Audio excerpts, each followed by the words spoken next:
Sorry.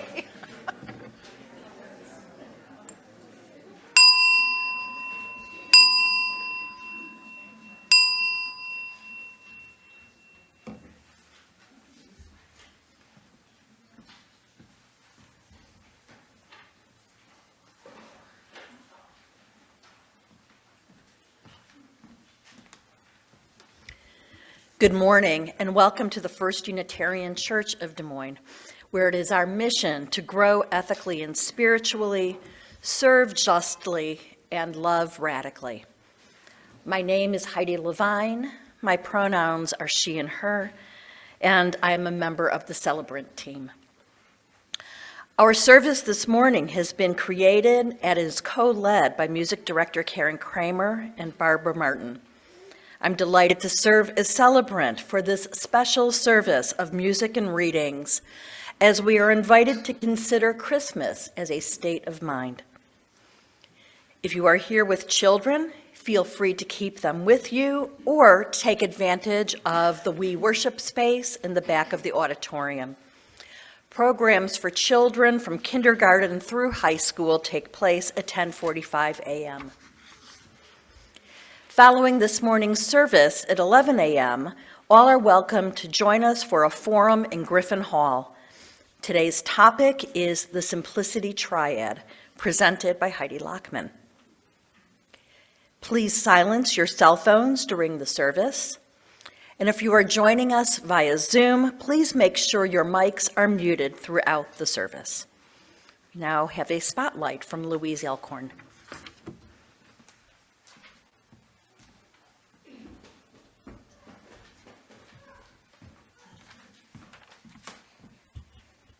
Good morning. My name is Louise Alcorn. As you know, the church office has implemented a new communication and content system called Realm. I'm here to tell you why I like Realm. Basically, I've been asked to nerd out with y'all for a moment, so bear with me. As you might have noticed if you've been at church recently, I do a few things here at church. I'm on the celebrant team, I'm in the church choir, Progressive Voices concert series. I hope all of you came to the concert, it was fab. Yeah, and I even make you coffee as a hospitality team leader. So, this is a lot to keep track of. I have like 5 different email streams and multiple church-related folders and text messages, and it's just a lot, right? So I'm excited by the prospect of having one place to find stuff related to my church life. So things like the celebrant team minutes and choir schedules and concert volunteer communications and yeah. So I've also been a heavy user of the directory over the years. Whenever we used to get it, as a PDF or whatever, or it used to be even in paper, and then I'd lose it. The PDF was better because I'd stick it on Dropbox and I always had it, except then I had to go to Dropbox and figure out where I'd put it, right? Okay.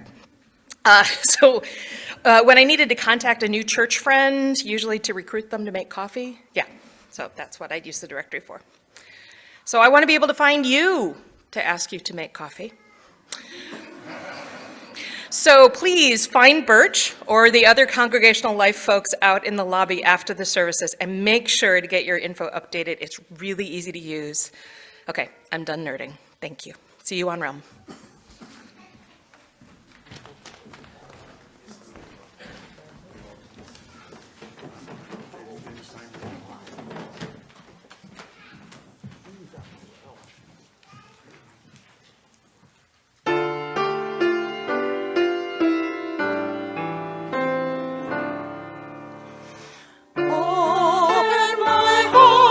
To all that I seek, let I be heart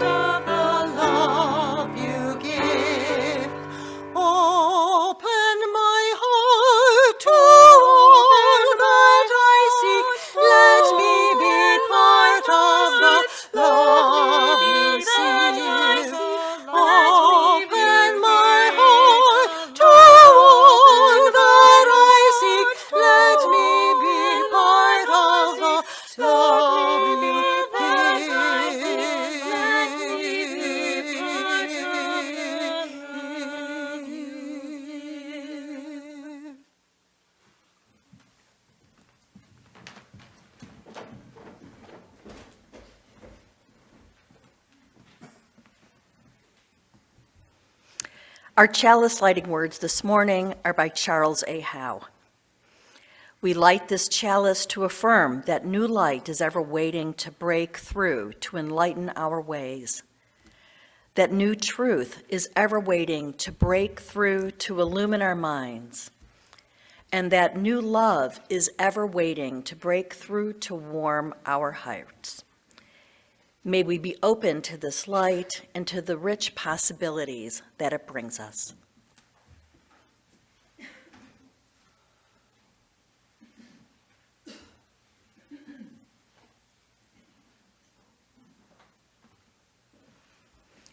Our gathering song this morning is number 241 in the Gray Hymnal, In the Bleak Midwinter. Please rise as you are able, and for those with us digitally, please keep your mics muted.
Have you ever had an experience where you did something completely unexpected and out of character and later wondered, what made you do that?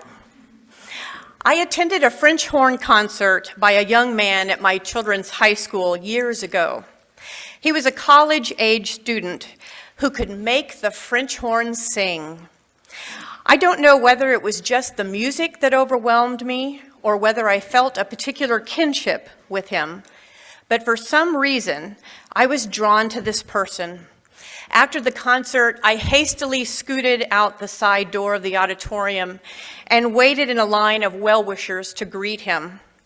I gave him a congratulatory hug and had a strong sense that he was an old friend. In the car on my way home, I found myself questioning, what made me do that? Why did I feel this need to do something so unlike me? My only explanation is that I was transported to what Jesus scholar Marcus Borg calls a thin place, a sacred space where we experience the more, the encompassing spirit in which is everything. It's a term that originated from 5th century Celtic Christians. There's an ancient Celtic saying that goes, "Heaven and earth are only 3 feet apart, but in thin places, the distance is even shorter." Marcus Borg uses the term thin place to affirm that there are minimally two layers or dimensions of reality: the visible world of our ordinary experience and the sacred God, Spirit, or Source. The music I heard seemingly transported me to an entirely different dimension, and it's the only explanation I have for why I felt pulled to respond in such an uncharacteristic way. Borg explains that thin places can be experienced everywhere. Geographical spaces like the Grand Canyon, Stonehenge, or a beautiful beach sunset can become a thin place. For some, it may be taking walks in nature. For others, music, poetry, art, and dance can become thin place moments where the world seems to all but disappear and our hearts are opened. People can become thin places. Easy ones who come to mind are Gandhi, Mother Teresa, Jesus, and other inspirational figures like Martin Luther King Jr.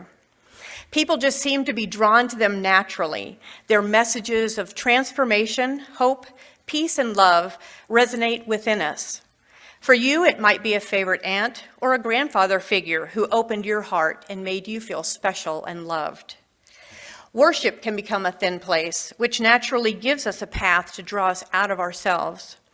Different forms of worship do the same: Quaker silence, yoga practices, drum circles.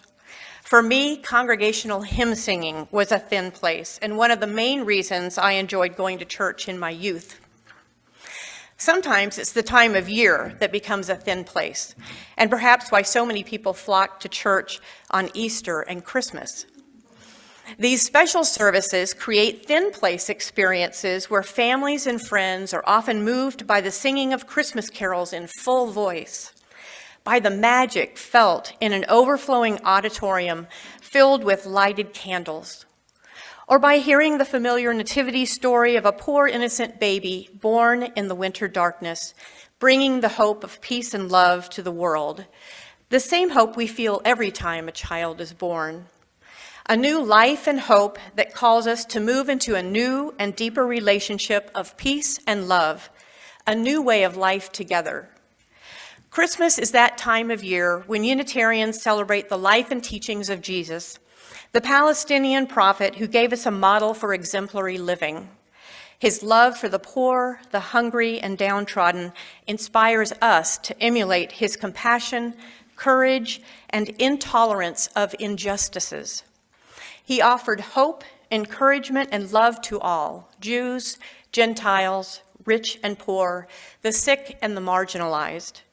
Christmas is often a thin place where spirituality and reality meet or intersect, a place where the veil momentarily lifts and we experience something greater than ourselves, where our hearts are open to new possibilities, new ideas, new ways of doing and thinking, through the lens of love as told in the story of Jesus' birth on Christmas morn, when love came down at Christmas.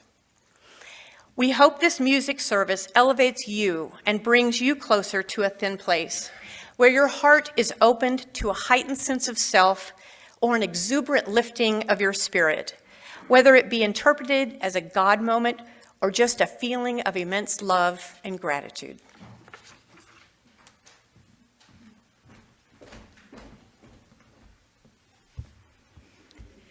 It is through the sharing of our time, talents, and treasure that First Unitarian is able to minister to our congregation and community.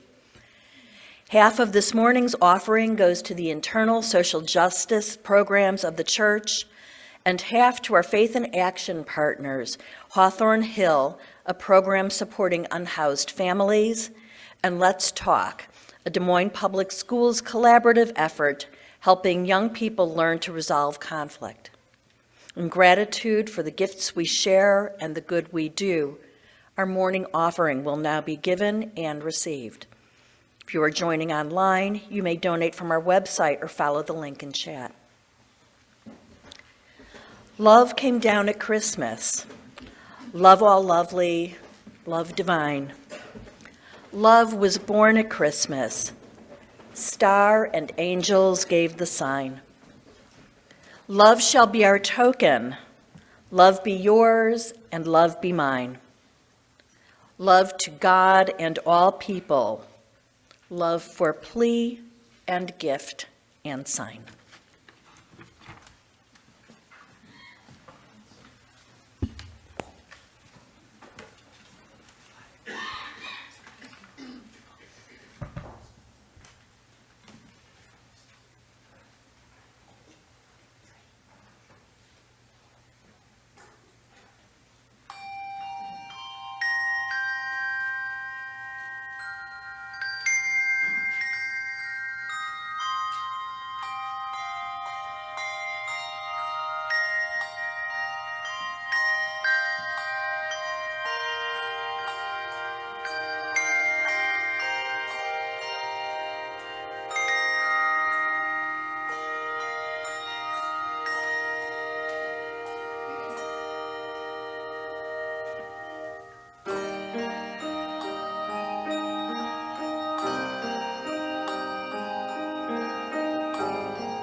Let us take a moment now of quiet and stillness to connect with that which grounds and centers each of us.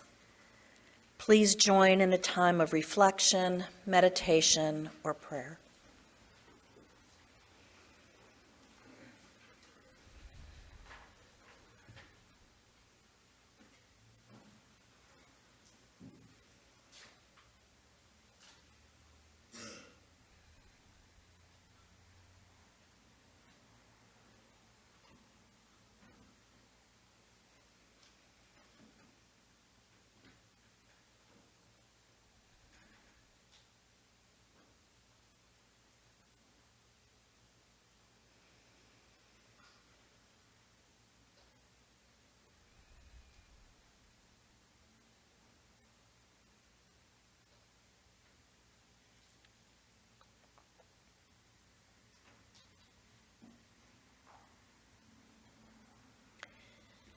A church is not a building, but a community.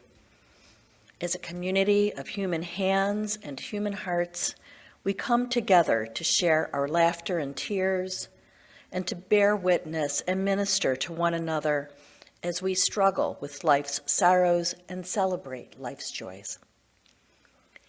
May we hold in our thoughts and prayers this week member Nora Kirchner, who fell last weekend and broke her humerus bone in her right shoulder. She cannot have surgery, so it must heal on its own. She will be in skilled care for at least 4 weeks.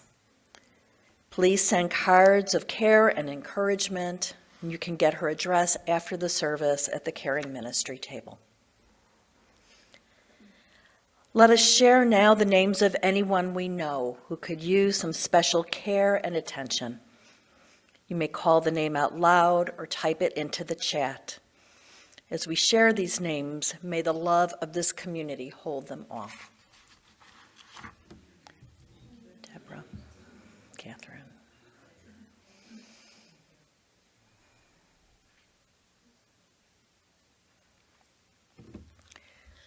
May the light of our community shine on the broken places of the world.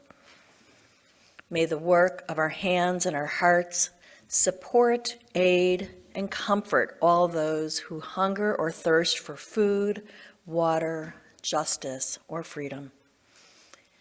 May we never look away when we are needed. May those who are grieving be comforted. May those who are tired find rest.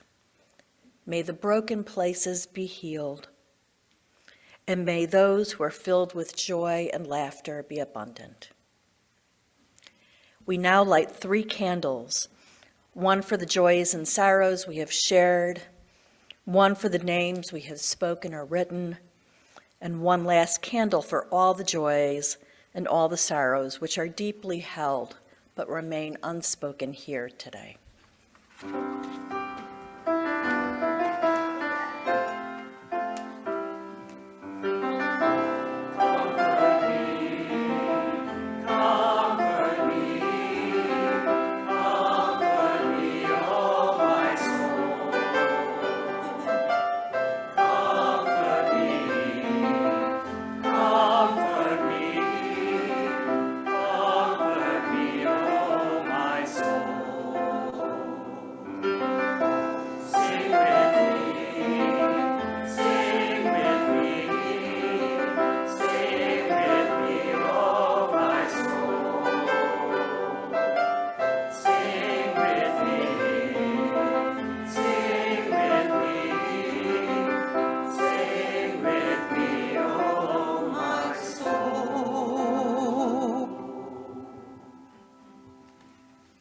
A Christmas Prayer with 7 Words by Rebecca Parker. We remember the Magi, observers of stars, evidence-based seekers who found their way to kneel before a baby. May we, too, kneel before life's intricate mysteries, following the path of science-based searchers for truth. We remember Mary, birth mother of a revolutionary prophet, the fetus in her womb a surprise, her choice a decision to magnify her hope, the birth difficult, attended by a beautiful diversity of animals and a ragtag gathering of vulnerable people. May we too kneel at the cradle of Earth's dreams for peace and dedicate ourselves to revolutionary love. We remember Joseph, unexpectant father, who embraced the baby as his own, believing that every child has a God-given entitlement to love and care. May we too stand by the women and children of this world when patriarchal privilege and power threaten their freedom and put their well-being at risk. We remember the angels singing in a cold night to the overtaxed poor, promising peace and goodwill to all. May we all echo their song in acts of solidarity and justice for all souls, refugee souls, green souls, disabled souls, black souls, young souls, transgender souls. And may we join the bold, holy movement to bring heaven to earth. May the morning star brighten our hope for a new day, and may laughter strengthen all our prayers. Amen.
As the waters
So what do these thin places mean for us?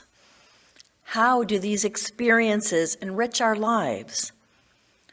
When our hearts are open through these thin places, we see more clearly.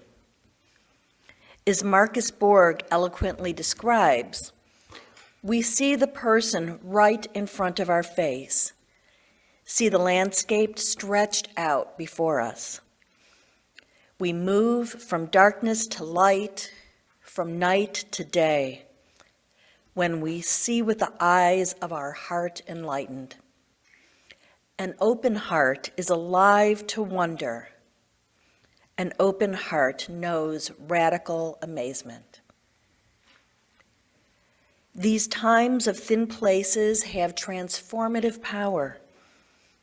Their purpose is to bring intention and attention together for the opening of the heart and to nourish our souls during this special time of year in a loving and accepting community. This space offers us a safe and caring place where we can live and move together. Through the celebration of the winter solstice and Advent season, we yearn for the coming of the light following the darkness of winter, whether it means a time of spiritual renewal or simply longer days of sunshine. The text for the choir's next song, Where the Light Begins, was originally written as a blessing for Christmas by Jan Richardson. To paraphrase notes from the composer, Susan Labar, the kindness and love that we show to others every day radiate out to bring light to the whole of humanity. When we love, accept, and care for all of our neighbors, despite our differences, we find that the light that the dark world so desperately needs begins in us.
When our hearts are opened, we feel the suffering and pain in the world. We feel compassion and are moved to respond in acts of love, not just for people, but for all of earth and its living things. In the familiar hymn, Joy to the World, we sing that the whole earth rejoiced at the coming birth. Joy to the world, the word is come. Let earth with praises ring. Let every heart prepare a room, and heaven and nature sing.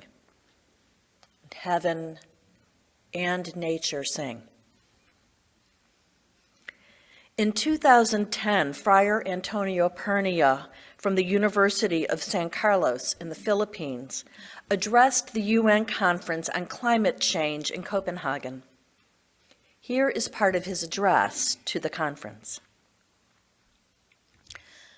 The Gospel reading for the Midnight Mass at Christmas, Luke chapter 2, lines 1 through 14, does not say it explicitly.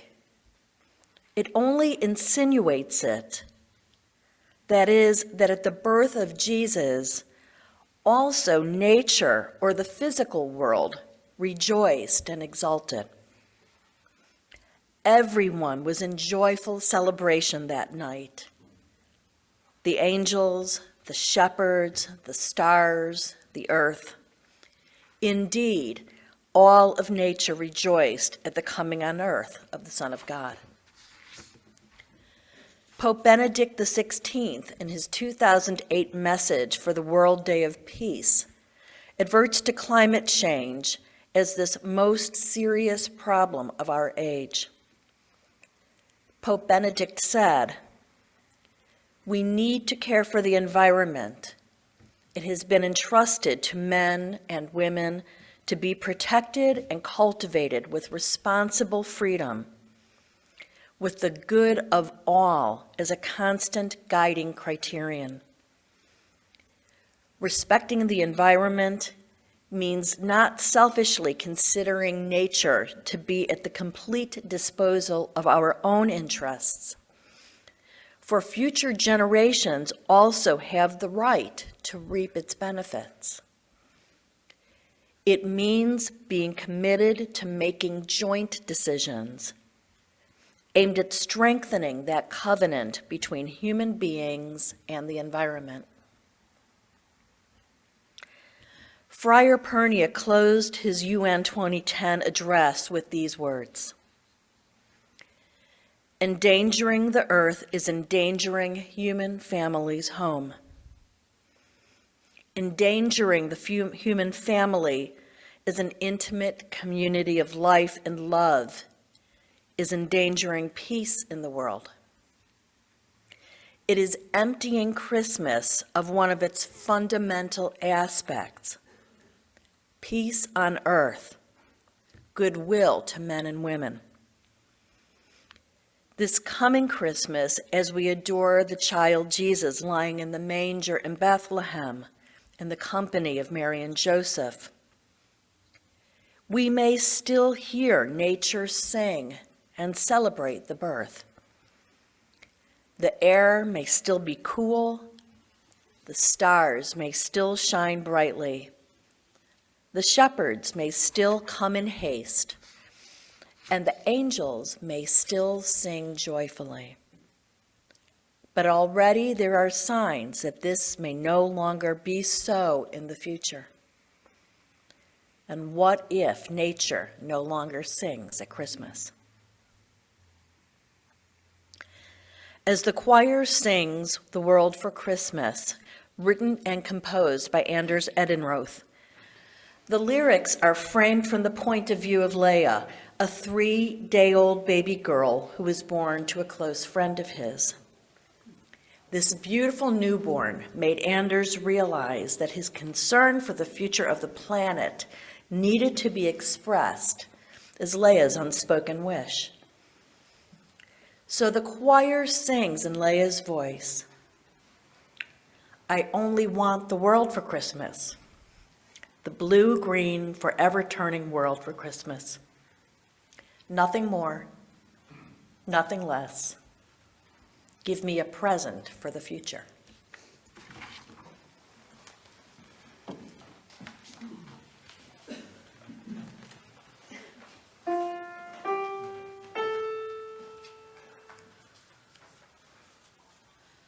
It's the night before Christmas, and all through the house, not a creature is stirring, not even a mouse.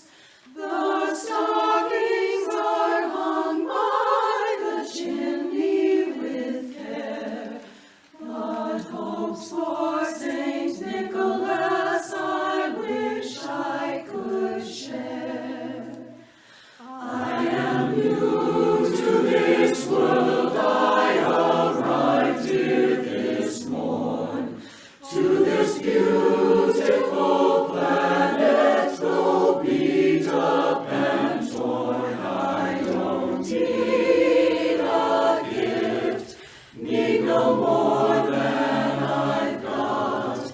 Hear the unspoken wish from a tiny, tiny tot. I only want the world for Christmas, the blue-green, forever turning world for Christmas. Nothing more, nothing less. I want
Our next reading is by Gwen Matthews. As December opens up before us, we welcome in the gift of reflection. We turn toward our holiday celebrations and search for common threads of meaning. We begin with Yule, the winter solstice, and we are invited to explore duality, cycles and seasons, and to witness the Holly King being overcome by the Oak King. Yule reminds us that we all partake in the miracle of renewal. Hanukkah, the festival of lights, commemorates a time of miracles when the faith of the Jewish people sustained them to reclaim their holy temple and keep the light of the menorah burning for 8 days. Christmas, the celebration of Jesus' humble birth in a manger, offers us to revisit the miracle of birth and the desire to find saviors to heal the scars of humanity.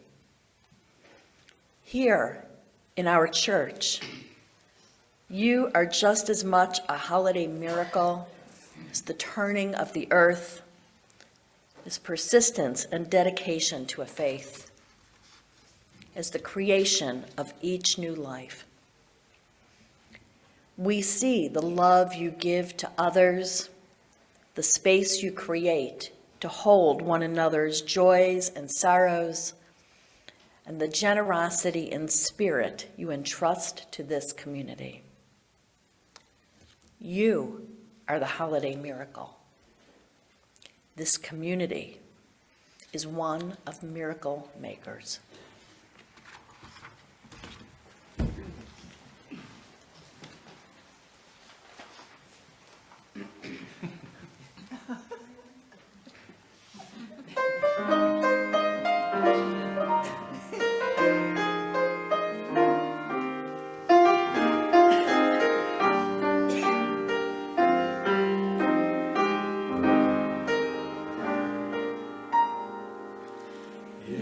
Christmas time again, time to spend with friends, eyes are bright with joy, when children see their toys. This one time of year is Christmas time again.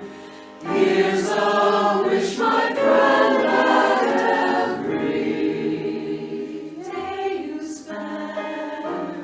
in your own way like Christmas. Make every day in your own way like Christmas. It doesn't have to be just once a year.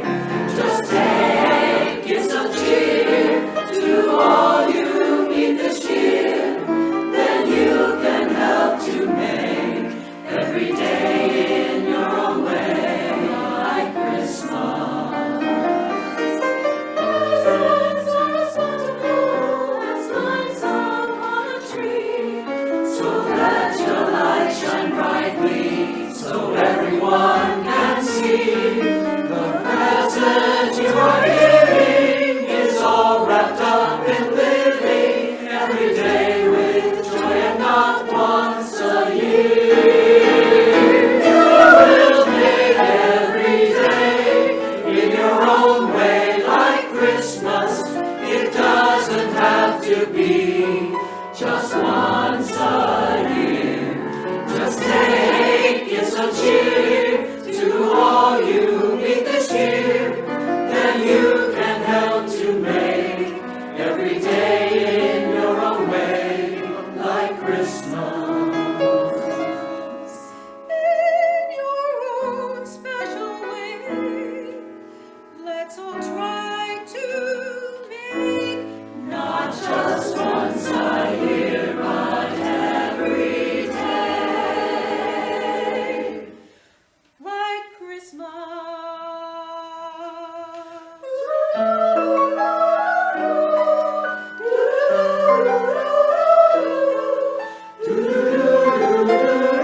Thank you to Karen and Bruce and our ringers and singers for this amazing gift.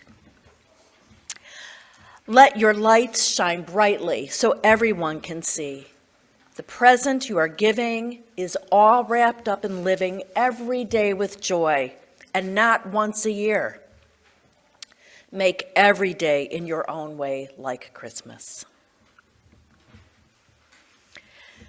We extinguish this flame, but not the light of truth, the warmth of community, or the fire of commitment. These we carry in our hearts until we are together again.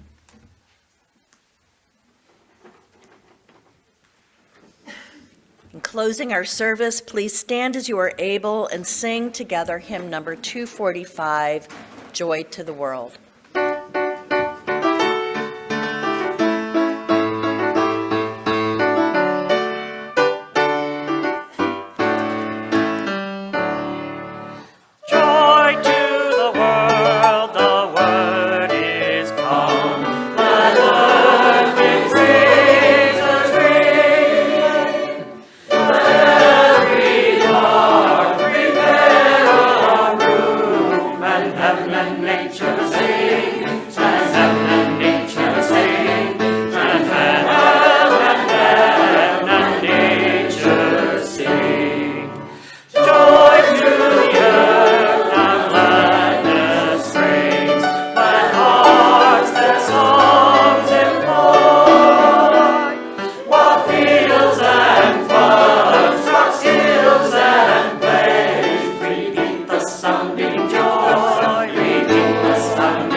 May our Thin Place experiences nourish our souls and move us to grow spiritually, serve justly, and love radically.